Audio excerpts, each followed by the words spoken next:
Well, here we go. Sicily 2, the campaign for Sicily, July and August 1943 from MMP and the Gamers. This is the Operational Combat Series, and I'm very excited to tackle this because I haven't played OCS in quite a while, and with the imminent release in the next couple of months, hopefully, of the Third Winter, which is the battle for Ukraine on the Eastern Front in the system, I felt it was time to sort of get back into the system, relearn it, even though I know mostly how to play, and play a game that I hadn't played before that I have owned for a while, and that is Sicily 2.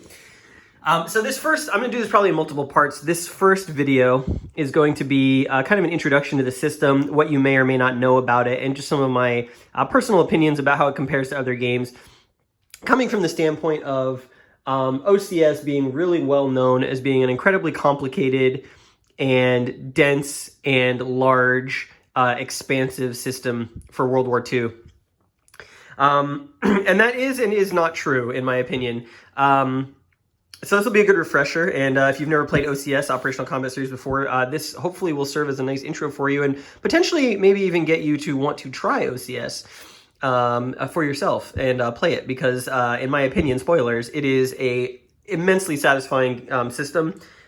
Really, the way it makes you think, the challenges it puts before you, the puzzles that it asks you to solve is just super rewarding, even solo. But head-to-head is really fun as well. But before we get into all of that, I want to, the very first thing, because I know this is going to be a question that comes up, is, okay, I've never played OCS before. I've always wanted to play OCS. Where's the place to start? What is the entry point for OCS, so that eventually I can set up Case Blue in my second home, in my 18 by 18 foot wargaming room that I'll need all the space for? Well, I think a lot of people have different answers for this, and I've seen many posts online, threads online, about what the best sort of starting point for OCS is. And my opinion kind of differs from most people's. A lot of people will tell you it's Reluctant Enemies, which came out and was sort of marketed as an OCS starter kit, essentially. A game for people wanting to play OCS and learn how to play it. That game is one map. It's about the Middle East campaigns between the Commonwealth and Free French versus the Vichy French in 1941, I believe, in sort of Syria and, the Middle East, essentially. That game is good for beginners. I don't think it's the best place for beginners. And the reason I say that is because this system is really compelling in terms of how many tools it gives you to do things. This is a sandbox. This island of Sicily that you see in front of you is a sandbox of operational thinking for World War II, and specifically for Operation Husky, which is what's the scenario that's set up here. And Reluctant Enemies, while it is a good intro to OCS because it has a low counter density, it's one counter sheet, it is one map, it is not very many special rules, the number of aircraft are minimal, all of that stuff. I think it also doesn't showcase the toolbox very well. It is pretty good to learn how to play, and it is fun to play, and it's got a really nice dynamic, but it also doesn't really showcase the amount of creativity that the game rewards when you start thinking outside the box or using all the various pieces that the game system gives you to accomplish certain things. So with that being said, while Reluctant Enemies is a good place to start, it is also out of print, and so maybe a little bit difficult to find. I think, personally, in my opinion, one of the better places to start if you want to learn OCS is actually Tunisia. Tunisia is obviously about the North African campaign. It is a two-map game, but not every scenario in the game is two maps, so you can play a one-map scenario in Tunisia. And Tunisia is simple enough that it's also pretty low counter density. The terrain isn't super intense like you see here with all this mountainous terrain, all of these hills, all of Mount Etna obviously being somewhere that's going to be tough to get around, There's a lot of tough terrain here. Tunisia doesn't have that. It's pretty much open desert. There are some, various terrain considerations, but it's low counter density. Terrain's not very impactful. It comes with everything you need to learn to play OCS, all the different components. It's got air, it's got ground war, it's got some sort of abstracted, not naval, but ocean shipping, stuff like that. So I think that Tunisia too is probably a better place to start. Some people also recommend Burma, which I have not played, which is, obviously Pacific Theater. I would really like to play it. In fact, I would really like to see them release a second edition of Burma, very similar to this one, because this is Sicily 2 is the second edition of Sicily. So Tunisia is a good one. Sicily could also be a good one, although I will tell you that Sicily has a lot of sort of involved naval rules if you're doing the whole Operation Husky scenario. Lots of landing craft and allied naval landings that you have to make sort of before the game starts. There's also a free landing scenario where you can craft your own naval landing plan. And the naval rules in the system are not quite as tight as the rest of the system, and so it's a lot of a learning curve. I've had sort of a hell of a time coming to grips with the various naval rules and naval landing rules for a lot of these naval landings. There's various different types of landing craft. They all behave somewhat differently. They all have different restrictions on them. And for the most part, it is probably fairly involved. So I would say Sicily 2, while it is one map and low counter density, it is maybe not the best place to start if you want to play the whole thing. Now, the scenarios in Sicily 2, they do have a bunch of short regional scenarios. One of the scenarios is the pre-missile bridge scenario, which basically just takes place in this area here. So it can be played, in a couple hours. It's not very many units. It's pretty short. Most of the small scenarios in this game are on the shorter end, but the game itself is also on the shorter end. It is only 16 turns, as you can see. This could also be a good starting point. There's some interesting things here. There's more special rules here than I think most normal one-map OCS games. There's also Smolensk, which is an Eastern Front game. That one is this most recent OCS title, I think, that came out. Also one map, no naval rules, but there is a little bit more involved in that one. So you've got options based on what's available and what's out there. But I'm going to show you Sicily as an intro to the system. So with that out of the way, you know kind of where I think you should start. I want to talk specifically about what makes OCS so cool. And so if you've never played OCS before, OCS is, like I said, an operationally focused World War II system. Shares a lot in common with its cousin SCS, which you've seen on this channel with Karelia and Rostov. But those games, I would say OCS is sort of a significant step up from SCS. So there's a lot more going on in OCS. A lot of the abstractions in SCS, such as the air game, are really brought into more of a focus here, and there's more involvement with the air game, specifically also in games with naval stuff, with the naval game as well. So in SCS, where you have just kind of an abstracted air support thing, in this game you've got airfields, you've got off-map air boxes, the individual air units, the operations that they can take in a given turn. Speaking of the turn sequence, also much more robust than the SCS turn sequence. Let me see if I can find the player aid here that I've got from, so you can see here that the turn sequence for OCS is a lot more involved than the SCS turn sequence. I would compare OCS to sort of the same complexity level that playing Next War Advanced Rules is.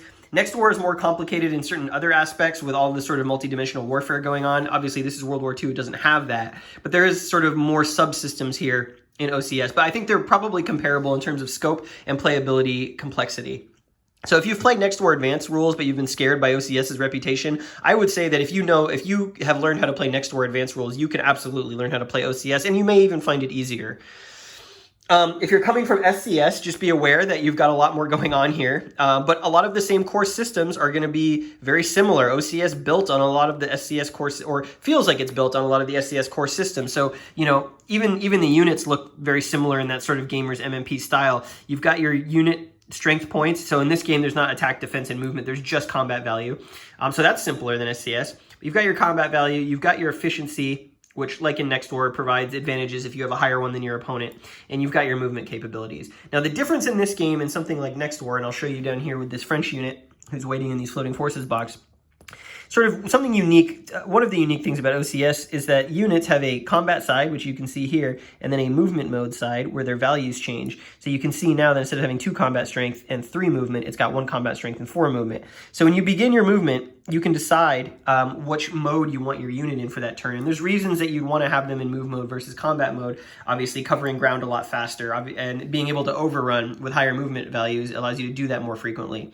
So that's pretty cool. And so obviously a lot of units in this game are one step because they have 2 sides. So this unit, if it's eliminated, it goes away.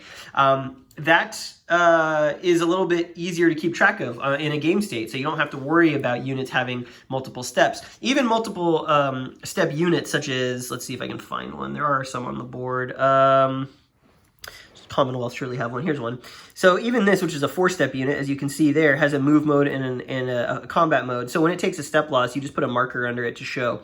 So units are all 1 counter, and it's really easy to take, see the information on them. The other thing that OCS does that is obviously it's well known for is its use of supply and logistics networks. And that's really the focus of the system.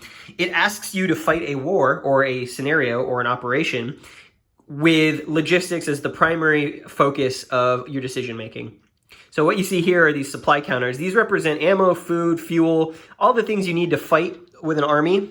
And these are going to appear on the map. They'll be on the map in certain places. They can be transported by certain units, such as, landing craft, for example, can carry 2 supply points, or, aircraft can transport them. They can also be shuttled around via railroads or brought into ports via ocean movement. They can be carried by trucks.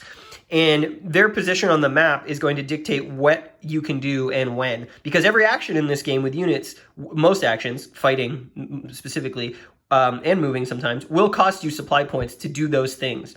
And so creating a logistical network of supply, creating the ability to have a wide, broad front all be able to leverage their attack against the enemy because they're all going to have to spend that ammunition in order to make those attacks. Being able to defend effectively in defensive positions means also having supply available to you. And there's a whole mechanic about how units get supply. Usually they take it from the map if they're within range, but headquarters units, like you can see, do I have any shown face up right now? I don't right now.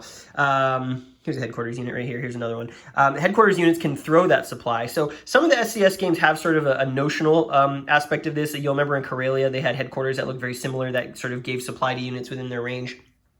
So there's a lot of borrowing, like I said, but these tokens are extremely important, and because they represent a geographic spot on the map, they become targets for your enemy, or they sort of create hotspots. So even though it looks like there's a lot of counters on this map, usually when you're playing OCS, you're very confined to very specific areas on the map where you've built up enough of a supply depot or a supply stockpile that you'll be able to actually attack and then continue to attack. This game's all about momentum, setting up your logistics network so that these supply tokens can be in the right spot at the right time and allow you, when you decide to move and be aggressive and take ground or go after a particular objective or force the enemy into a certain position, that you can maintain that momentum.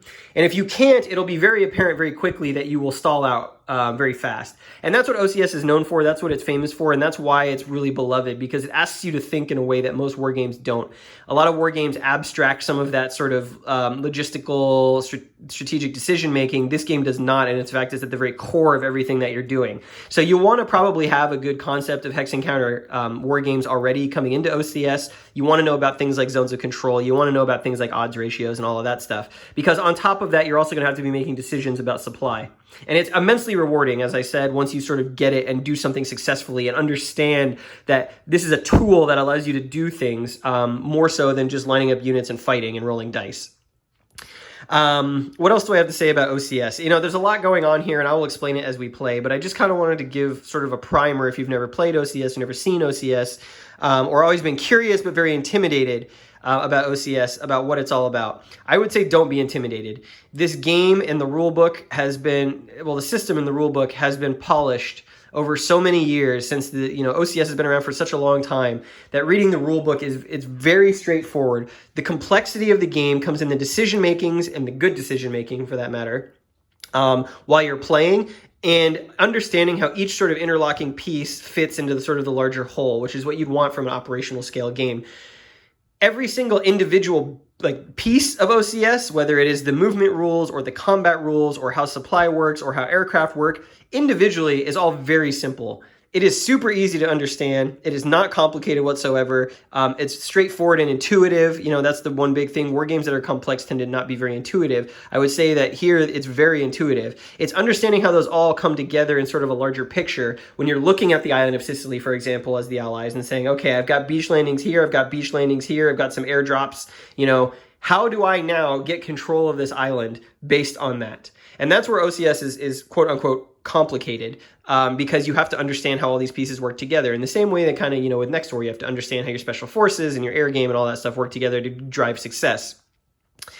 So don't be intimidated by OCS. You can learn the game, and you can learn the game very easily, especially if you're playing smaller scenarios. The rulebook, even though it is long, it is not complicated, and it's written very well and laid out very well to help you find whatever you need and get you the answers that you need. The other thing I would suggest too is, if you've always been interested in OCS but never played it but always wanted to, is to have someone teach it to you, or play in a group game at like a convention with some people who are already playing it. Most OCS players are very happy to get people into it, in my experience. They're very welcoming. They love the system. They want other people to play it as well. And now is a really great time to get into it if it's something that you're looking forward to. Pandemic notwithstanding, there are a lot of amazing OCS titles in development right now that are, historically OCS has primarily been a World War II game, a lot of games on the Eastern Front. And then some games on the Western Front as well, Beyond the Rhine, the Blitzkrieg Legend, which is Case Yellow. But there are so many OCS titles in development right now that look super cool. There's another Pacific Theater game that's sort of a one map / half map game that's being worked on by a Japanese designer. There's a game about Leningrad that's going to involve sort of the Finns. There's a huge sort of Normandy cross-channel attack is, I believe, what is going by right now that's going to link up with Beyond the Rhine. So of any size and any subject matter in the sort of World War II era, there is a game for you probably coming out or has come out already. So don't be intimidated by that. The community is great. The subject matter is ever expanding. It's kind of a golden age right now.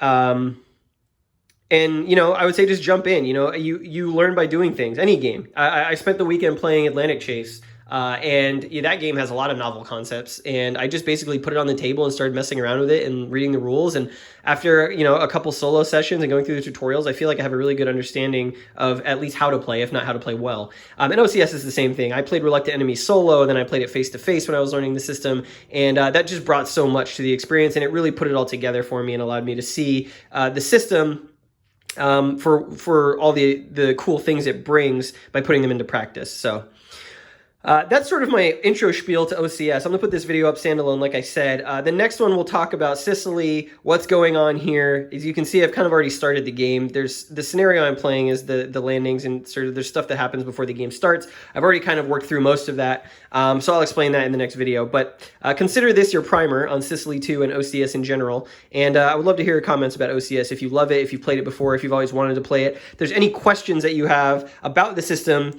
that you haven't found answers to online, or just that you have watching this, I'm totally happy to answer them, and I'm sure people who watch this video will also be able to answer them as well. Like I said, the OCS community really friendly and welcoming.